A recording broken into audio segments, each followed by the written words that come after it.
Ikiwa ni Julai tarehe 22, kunaandaliwa zoezi la ukaguzi na kutathmini na kuwahoji baadhi ya wale waliotuma maombi ya kutaka kuwa manaibu Inspector Generali katika idara ya Kenya Police Service, ama ukipenda idara ya polisi, pamoja na idara ya utawala, polisi wa utawala. Sasa ni kwamba shughuli hiyo ama zoezi hilo linaendelea katika taasisi ya mafunzo ya serikali katika eneo la Lower Kabete. Mwenyekiti Eliud Kinuthia hivi sasa ni mwenye kuzungumza kuhusiana na swala hilo.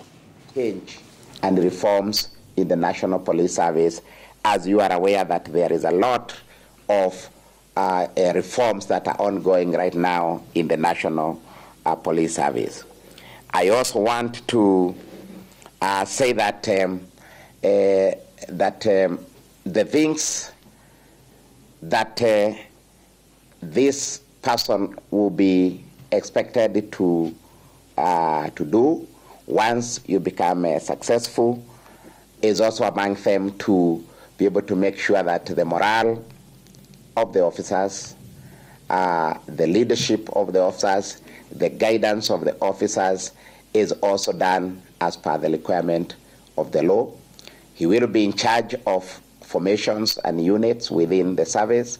He will also be in charge of the men and women in uniform who are distributed all over this country. So it is a very serious and competent job.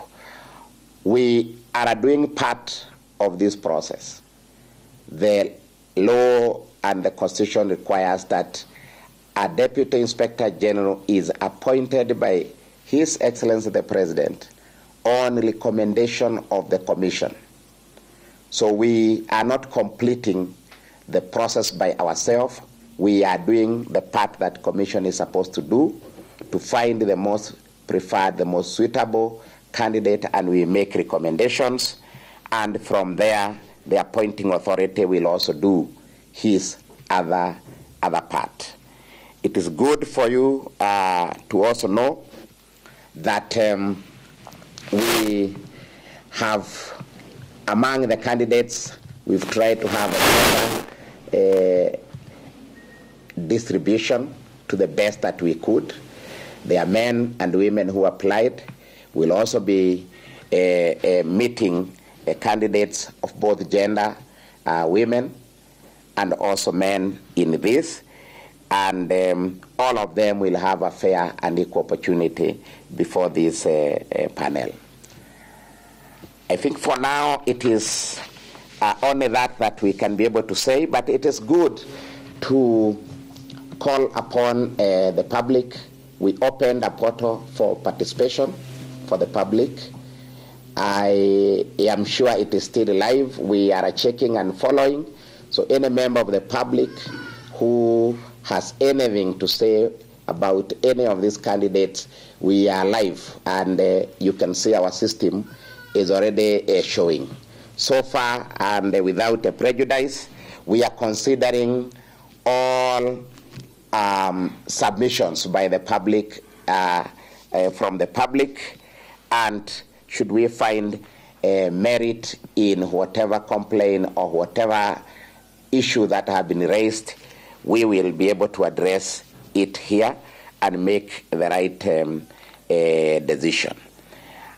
You know where our country is. We know what role the police officers play in this country to maintain law and order and to ensure that life and property is also secured. As Kenyans, we have a duty to support this noble mission, this noble work that is done by the police officers. And I want to call my fellow Kenyans at this moment. It is time to support our police officers so that they can be able to perform their duty with morale. And also call upon Kenyans. Police officers are human beings. They are our sons and daughters. Please, as they help you, as they help Kenyans to go about their duty, also help the police officers to perform their duty the way they are supposed to perform. We saw in the previous days that have been there, we've seen some very good Kenyans who have assisted the police officers in the course of doing their duty. We have seen police officers being supported, even being helped from being harmed by the citizens of this country. I want to commend such good gesture by the citizens. A few, I know that we have had police officers who have been hurt, who have also been injured, and we've had some Kenyans who have not been very kind to police officers. I want to call upon everyone to support our police officers at all the time whenever you find them in the line of their duty. And equally to police officers, I want to ask you, you are our good and esteemed employees. We mind and we are concerned for your welfare. We do everything that we can to make sure that you are also taken care, that you are in good health, that you and also your families are taken care. We ask you to do your job professionally the way you have been trained and shown how to do it. Do not have or allow anger to control or to come in when you are doing your job professionally. Handle the citizens with care, handle the citizens the way they should, especially in the light of the many crowd control and public order events that we have seen going on. No police officer should be hurt.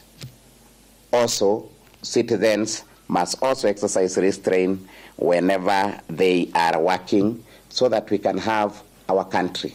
We can have a country to talk about.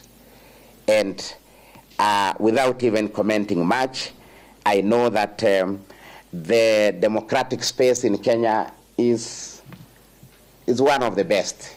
Is one of the best. Our country has one of the best democracy. But let's use it well. Let's use it in the right way so that we can have a country.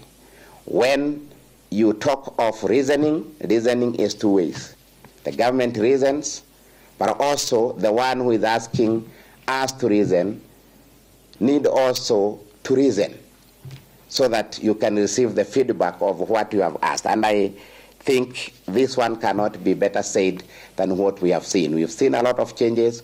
We've seen the leadership of this country taking action to demonstrate that really this is a reasoning government. And therefore, when you've been given chance to be heard, also it's fair that you also give the other side a chance to give you feedback. And the best way is also to reason. So let's reason to each other. Let's talk with each other. And as we settle on getting the two heads of services, the DIG Kenya Police Service and DIG Divisional Police Service, I am sure they will be able to give that leadership so that we can have a discussion, we can have a dialogue, we can have a conversation, and we solve the challenges of every day that are facing us. And with that, I think I have said much, so it is good that we allow you to take a break so that we can continue with our candidates and the exercise that is ahead of us. Thank you.